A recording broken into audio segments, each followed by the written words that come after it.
Transferral by Kate Blair, Chapter 5. Palace of Westminster, London, 19 days left. Parliament is being adjourned today, ahead of the election. It's the end of the current government's term, so this is just a formality, and we're really only here for the interviews on the college green afterwards. But in the meantime, Dad's in meetings, strategizing with his cabinet, popping back to his office when he can, bringing hot chocolate and biscuits for me. But mostly, I'm left to myself. I've got loads of coursework to do. I'm normally more up to date. I'm normally more on top of it. Ever since Mom and Rebecca were murdered, I've been homeschooled. Dad used to teach me himself, too paranoid to send me to school.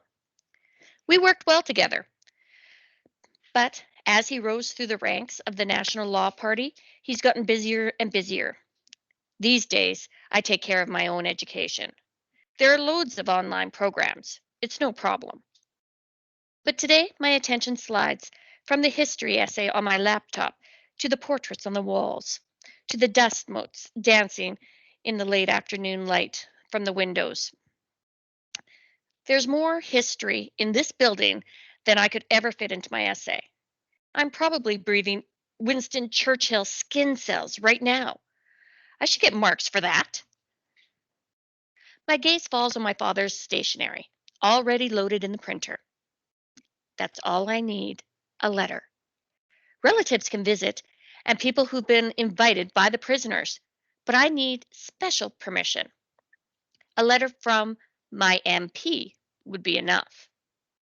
I'm waiting for the right time. I'd be I'd be in so much trouble if he caught me, but it'll be safe once he's in the Commons. I don't want to see the man with the cleaver. But he'll probably scream at me, threaten me. I doubt he'll help. But how else am I going to find the girl? There's a photo sitting on Dad's desk. The four of us on holiday in Venice 5 years ago. We're in St. Mark's Square, early in the morning when it was almost deserted, beaming for the camera. Me, Dad, Mom, and Rebecca. I can't take my eyes off from my sister. She was 8 then, with only a year left to live. I jump as the door opens. Dad pops his head in. Everything okay? Pierce's voice comes from behind him, arguing with someone, as usual.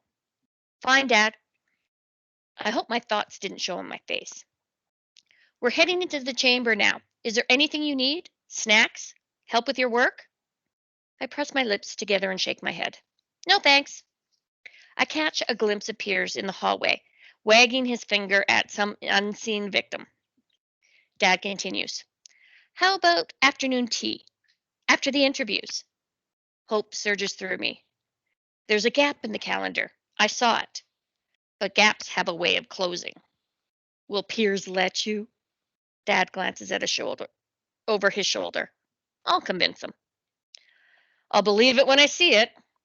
Malcolm, Pierce's voice. It's time. I'll see you later. Dad ducks out and shuts the door.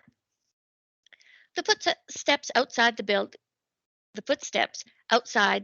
build to a hurrying crescendo, then slowly peter out. I guess they're all in the Commons now. Silence descends over the sunlit room. Now is the time. I open a new document and start typing as fast as I can. I, Malcolm Hale, leader of Her Majesty's Opposition, give permission for my daughter and constituent, Talia Hale, to visit. I stop. I forget his name. I must have seen it in the news. But I've been so focused on the girl, it hadn't stuck in my mind. I open my browser and search. The first result is an article in The Guardian. Jack Benson, 40, a resident of the Barbican with a long criminal record, known by the street name Hippo. That's an odd alias. I guess it's because he's so big. But the Barbican makes sense. It's filled with criminals. Even the police fear to tread in that architectural monstrosity they dropped in the middle of the city. It's where Mum and Rebecca's killer lived. My fingers find their places on the keyboard again. To visit Jack Benson in quarantine.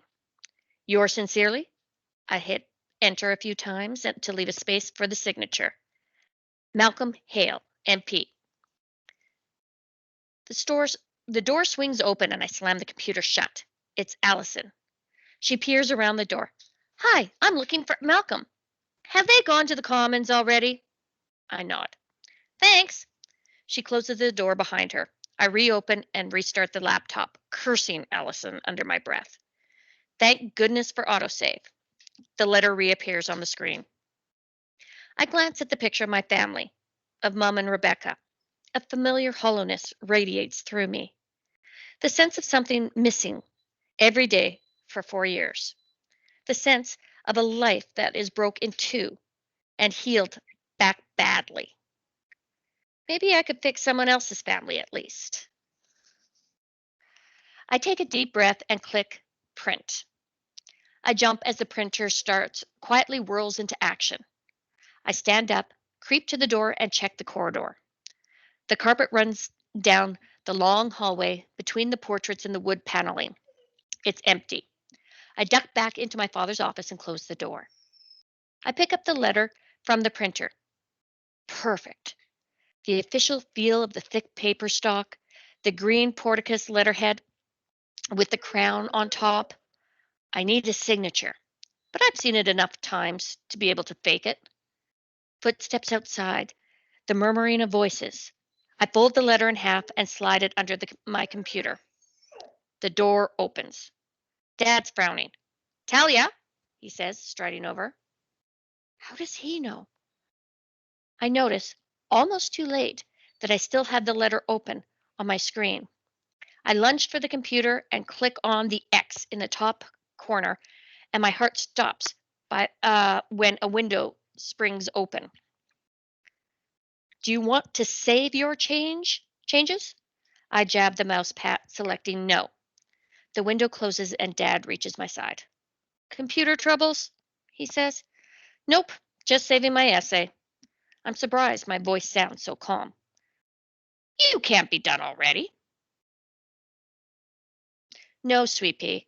I want to let you know. I spoke. Pierce's voice from outside. Come on, Malcolm. I look up into Dad's face, but he avoids my eyes. My shoulders slump. Pierce said no to afternoon tea. Dad inhales through his teeth. I'm so sorry. Can we go out this evening instead? Piers is right, unfortunately. I have to be there to rally the backbenchers before they go back to their constituencies. You have a fundraiser tonight, Malcolm, Piers says, peering through the door. I let my gaze fall to my computer. The corner of the letter is sticking out. I want to nudge it back in, but that might draw attention to it. Oh, sorry, darling. I'll make it up to you. It'll be calmer after the election. I see my opportunity. Fine. I'll go out and get some food now.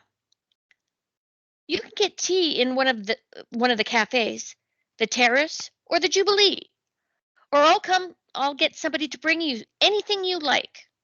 He's almost pleading. I'd like to go for a walk along the Thames.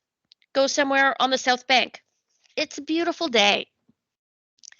Dad tenses. I'd rather you'd stay in the Palace of Westminster. After everything, and I'd rather go for afternoon tea together. I'm being mean, but I need to get it out.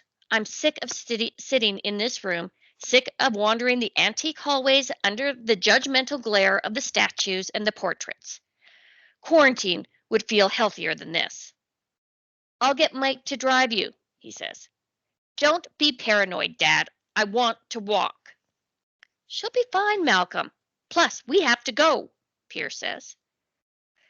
Dad rummages in his pocket and pulls out his wallet. He produces a 50-pound note. Stay close by and wear your hat and sunglasses. Yes, Dad. I take the money. Full disguise. I get it. Dad doesn't move. Come on, Malcolm, Pierce says.